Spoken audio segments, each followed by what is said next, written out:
మా ఛానల్కి స్వాగతం. చూస్తున్న వీక్షకులకు, ప్రేక్షకులకు, ప్రియ కాల భైరవ భగవద్బంధువులకి స్వాగతం పలుకుతూ మమ్మల్ని ఎంతగానో ఆదరిస్తూ ఉండబడినటువంటి ప్రియ సోదర సోదరీమణులకు, సనాతన ధర్మ సంరక్షకులకు, జ్యోతిష్య అభిమానులకు గురువుల యొక్క ఆశీస్సులు అందరిపైన ఉండాలని, అందరికీ శ్రీ కపాల కాళ భైరవ స్వామి ఆశీస్సుల చేత అందరూ నిండు నూరేళ్ల ఆయురారోగ్యాల చేత విద్యార్థులకు విద్య, ఉద్యోగస్తులకు వ్యాపారస్తులకు వ్యాపార ఆకర్షణ, ధనాకర్షణ కలిగి ఎవరికి ఎలాంటి కష్టాలు లేకుండా ఐశ్వర్యాన్ని, ఆనందాన్ని, కష్టపడే తత్వాన్ని ప్రసాదించాలని కాళభైరవ స్వామిని కోరుకుందాం.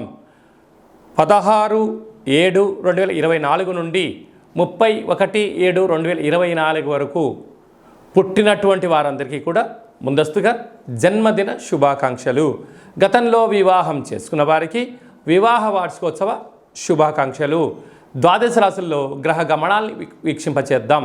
వృషభ రాశిలో కుజుడు మరియు దేవగురు బృహస్పతి సంచార స్థితి, కర్కాటక రాశిలో రవి బుధ సంచార స్థితితో బుధాదిత్య రాజయోగం మరియు శుక్రుడు అక్కడే సంచార స్థితి, కన్యరాశిలో కేతు సంచార స్థితి, కుంభరాశిలో శని భగవానుడు స్వక్షేత్ర వక్ర గమన సంచార స్థితి, మీనరాశిలో రాహు సంచార స్థితిలో ద్వాదశ రాశుల్లో గ్రహ గమనాలు ఈ విధంగా ఉన్నాయి.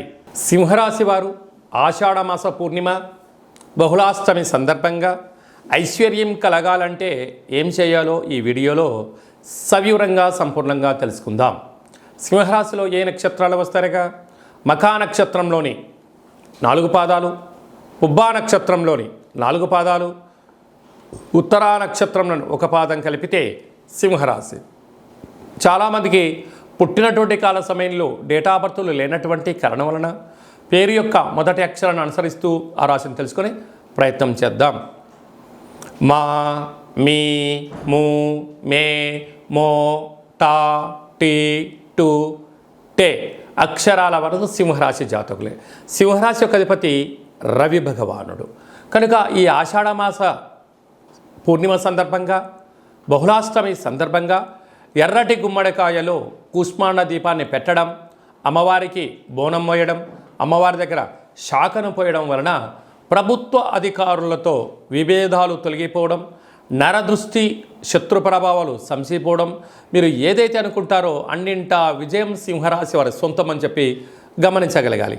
అలాగనే ధనావాకు కుటుంబ స్థానంలో కేతు సంచార స్థితి ఉండడం వలన ఏదైనా ఒక పని చేసేటప్పుడు, ఏదైనా ఒక మాట మాట్లాడేటప్పుడు 1కి 10 సార్లు ఆలోచించి మాట్లాడడం మీకు ఆనందాన్ని, ఐశ్వర్యాన్ని సొంతం చేస్తుంది. ఏది పడితే అది నేను మాట్లాడతాను అన్నట్లయితే మీ యొక్క స్థాయిని, మీ యొక్క విలువలను తగ్గించుకోవడమే మీరు ఫైనాన్షియల్గా మీరు ఇబ్బందికి గురి అవుతారు అని చెప్పి గమనించాలి. సప్తమ స్థానంలో శని సంచార స్థితి ఉండడం వల్ల ప్రేమికుల మధ్య సయోధ్య, ప్రేమికుల మధ్య అన్యోన్యత, నమ్మకం చాలా అవసరం. ఈ 2 లేని చోట ప్రేమ కన్నా పగ పెరిగి ఒకరిపైన ఒకరు ఫిర్యాదులు చేసుకోవడం, ఎవరికి వారే యమునా తీరి అనే పరిస్థితి దయచేసి కలగజేసుకోవద్దు.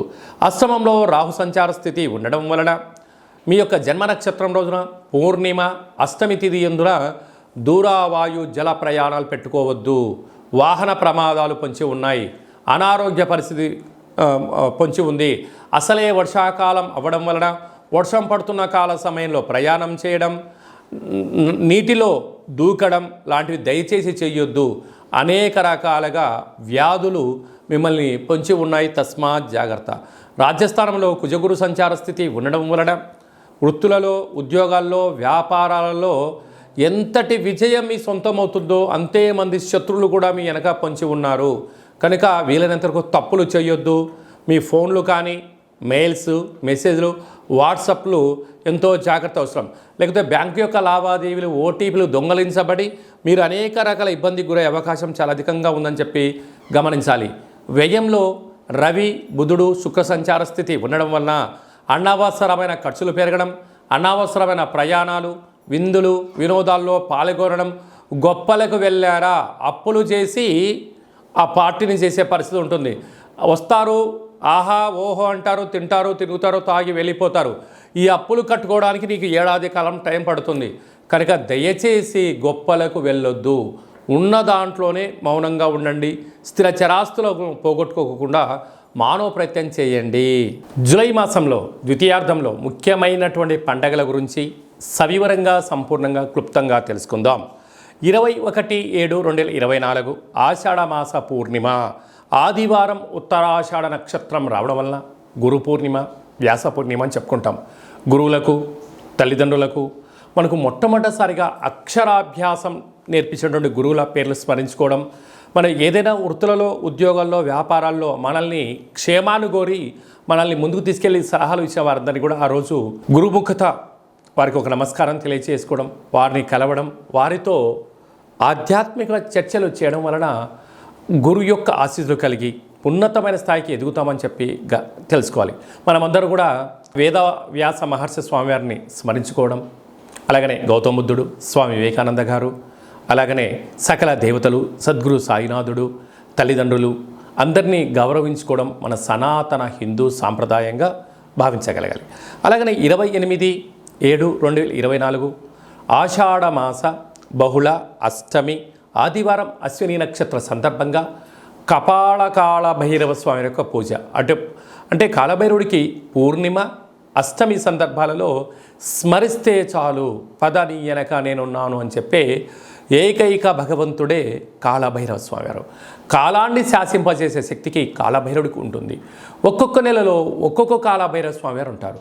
కనుక మనకు ఆషాఢ మాసంలో కపాళకాళ భైరవ స్వామి యొక్క ఆశీస్సుల కోసం మనం ఆయన స్మరణ, అష్టకం, జపాన్ చేయడం, దానం చేయడము, సులకపు మహారాజు అనక కుక్కలకు రోజు అన్నం పెట్టడం, కాకులకు ఆహారాన్ని, వీలైతే మద్యాన్ని పోసి చూడండి.